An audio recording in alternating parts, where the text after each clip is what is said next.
Roro Madrid halos di nababakante dahil bibida na naman siya sa bagong teleserye sa Kapuso na kung saan makakasama niya ang kanyang nobya na si Bianca Umali.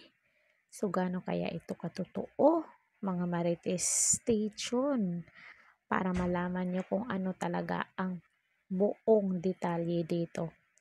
Halos hindi na nababakante si Roro Madrid pagkatapos niyang bumida sa Black Rider.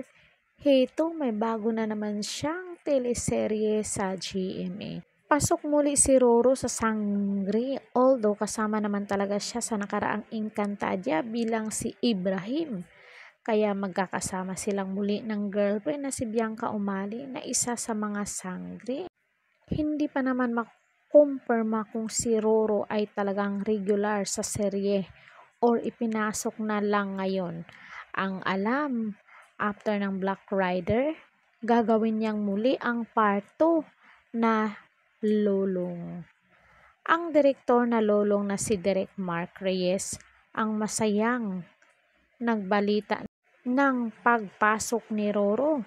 Ayon dito, Luke Rama Ibrahim reporting in for #Sangre. Welcome back at Roro Madrid 8. The first time we worked with Roro was for Parawa back in 2012 when Roro was just a red thin kid. Look at him now. We work again in Half Sister then to Encantadia 2016.